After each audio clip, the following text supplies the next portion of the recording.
Aí, ó, 2 perguntas lá. Calma aí. Parabéns pelas palestras, viu? Eu vou perguntar para a doutora sobre a questão de melatonina, porque é algo que já está na prática, eu também já prescrevo.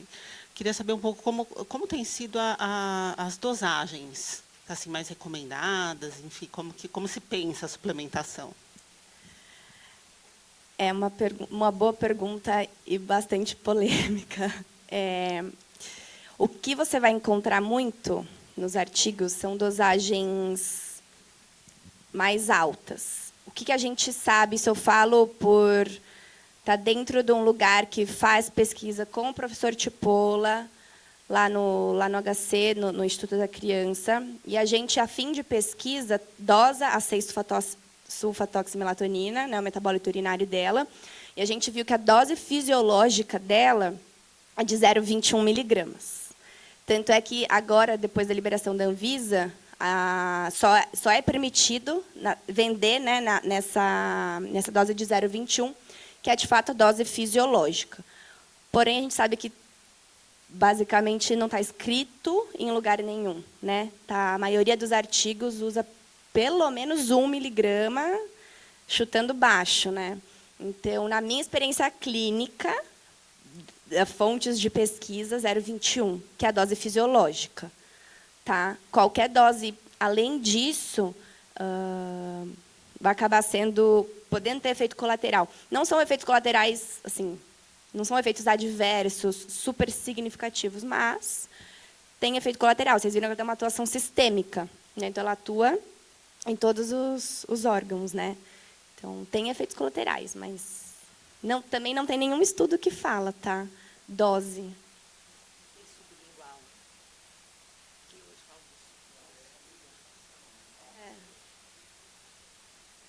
Aí não importa. 10. Arroba, né? Estados Unidos é 10. Uhum.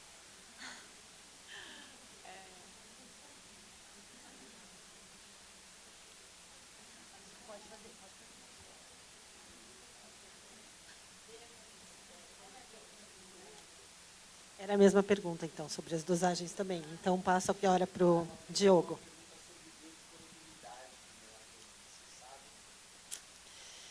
Ela se perde muito pouco. Tá?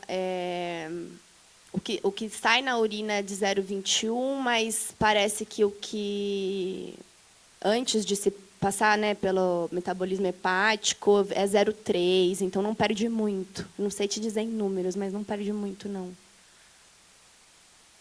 João, aqui. Diogo. Diogo, aqui. Minha pergunta é mais relacionada, também tinha a mesma pergunta da dose, que já foi respondido, mas tem algum outro suplemento que seja apropriado para mulheres na menopausa que ajudem ela justamente no sono? Sei lá, uma passiflora, esses outros suplementos que sejam de fácil acesso? Não, passiflora, valeriana, assim, não, nenhum deles tem evidência científica de fato, contribuir com o sono. O que a gente vê muito é que elas desenvolvem distúrbios primários de sono.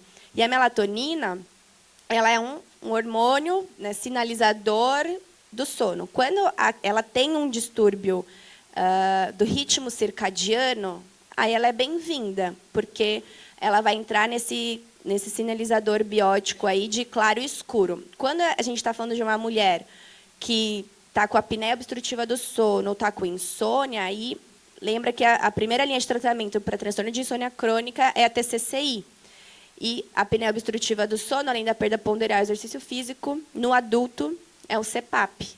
Então, o resto não. Se a gente está falando de distúrbio primário do sono, não vai ter atuação nenhuma. E a glicina, né? Eu acho que você citou glicina e aí também está relacionado assim bastante com sono, quer dizer, não relacionado. A indicação está para sono, mas eu nunca procurei estudo clínico, mas existem estudos clínicos de glicina e sono? Existe, nada muito robusto, e o mecanismo de ação seria pela redução da temperatura corporal. Né? Porque acho que é isso que você tinha falado, uma vez que reduz a temperatura corporal... Reduz a central e aumenta a periférica, é isso? Tá? Isso. Por isso que tem pessoas que suam à noite ou não tem nada a ver? já é outra coisa. Mas eu acho que, assim, quando a gente pensa em suplementos, tem poucos estudos robustos mesmo, né? E acho que na fitoterapia também, né? Porque a glicina eu vejo eu ia falar colegas, mas assim, eu não prescrevo. Então, assim, eu vejo muitas pessoas prescrevendo quantidades assim grandes, 2, 3, 4 gramas, né? Então, Mas os estudos conduzidos com glicina são nessa faixa mesmo, de nessa 1 a faixa 3 mesmo, gramas, isso. e o magnésio? Então, o magnésio tem, né? Na verdade, ele tem, como eu mostrei ali alguns slides, ele modula, né, às vezes por uma via indireta, por diminuir mais essa ação de neuroexcitação cerebral, né? Ele modula o que a gente chama de receptor NMDA, e muitas vezes isso deixa o indivíduo mais calmo, o que pode melhorar a qualidade do sono, né? Ele pode entrar no sono com mais facilidade, certo? Eu estou meio com receio de falar de sono, Não, com a mega especialista aqui. Não, imagina. Mas é que a gente não tem assim, evidência do magnésio diretamente no sono. Ele tem Isso, acho essa, que é um efeito mais essa indireto, via. né? Essa via, só que é muito de...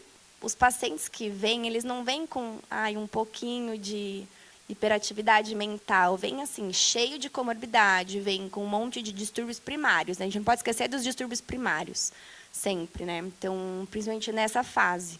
Então, tem que excluir sempre distúrbios primários do sono, a apneia, o próprio transtorno de ritmo circadiano, e a insônia crônica.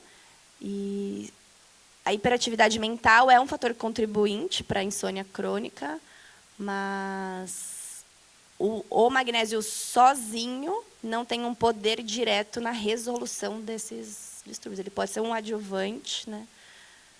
Mas tem que ir no cerne da pensar questão. como que você vai fazer talvez um estudo clínico de intervenção com magnésio, sendo que é um micronutriente que a gente encontra em vários alimentos. E ainda mais a gente tem as apresentações, as várias apresentações de malato de magnésio, citrato. Não, tem um monte de coisa com magnésio, né? O ânion e o cátio. Então, imagina, assim, a gente sabe que existe, né, todo um comércio em relação a isso, mas existem também profissionais que estão na linha de frente, que até um dos apresentadores falou isso, né?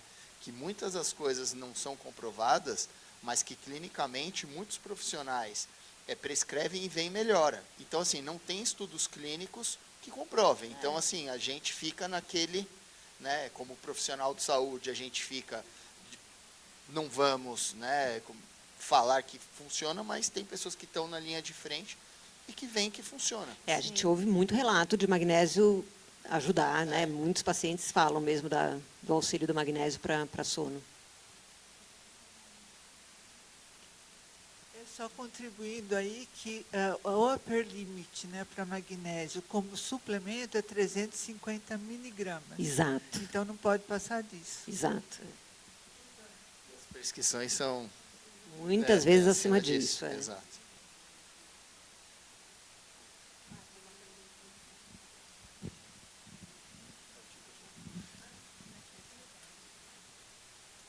Olá, tudo bem? Minha pergunta para a doutora Beatriz, a respeito do tratamento TTCI, como é realizado? Eu não sei se eu vou conseguir te dizer rápido, porque é um curso, assim, para psicólogos que querem fazer formação em sono, tem todo um curso super robusto, e ele tem várias técnicas, né? Tem vários passos, mas, basicamente, é uma terapia mais curta, assim, tem uma média de 10 sessões de duração, e a gente se baseia, um grande pilar da TCCI é a restrição de cama, que a gente fala, né? Tem a higiene do sono, faz parte, tudo mais, mas a restrição de cama, por exemplo, é você aumentar a percepção, todo o intuito é você aumentar a percepção de sono do paciente, porque o paciente insone crônico tem aquela sensação de que dorme, que deita, fica revirando para lá e para cá, passa a noite em claro e não dorme. Quando a gente vai objetivar, faz uma polissonografia, faz uma actigrafia, a gente vê que ele dorme. Mas como é que eu vou convencer o paciente que ele dorme, se ele sente que ele não dorme, mas eu estou vendo no exame que ele dorme? Então, assim, eu preciso aumentar a percepção do paciente a respeito do sono dele. E uma das técnicas para fazer isso é você restringir o tempo dele de cama, você aumenta a pressão homeostática, aumenta a pressão de sono, e aí ele acaba fazendo rebote de N3 e aumenta o N3, que é o sono de ondas lentas, sono profundo, ele dá mais essa sensação de que, nossa, hoje eu dormi, sabe? Então, assim, de forma muito resumida, é basicamente esse intuito, mas vai todo um curso preparatório, com várias técnicas, tá?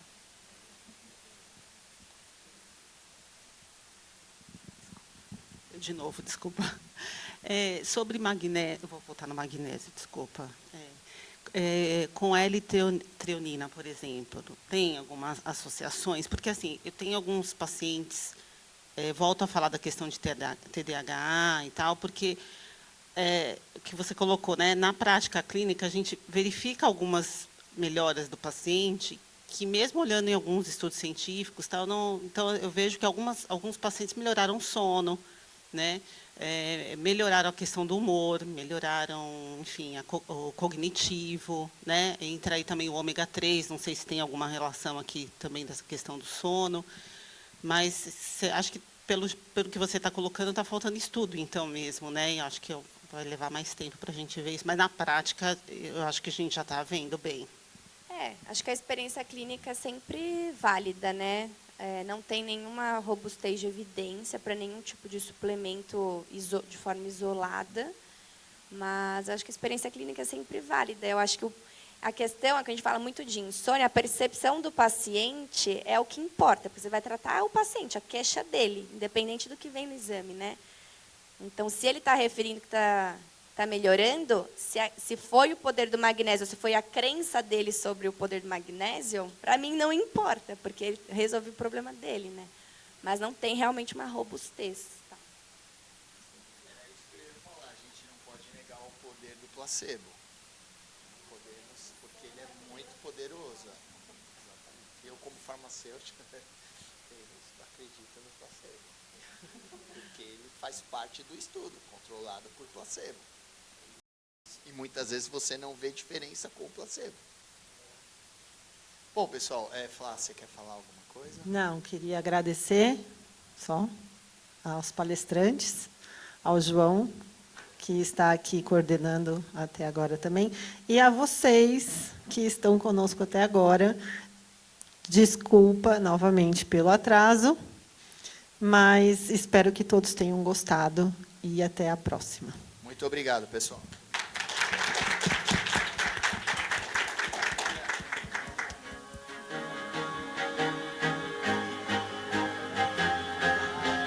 Todas as instâncias, né? Graduação, pós-graduação, tudo, né?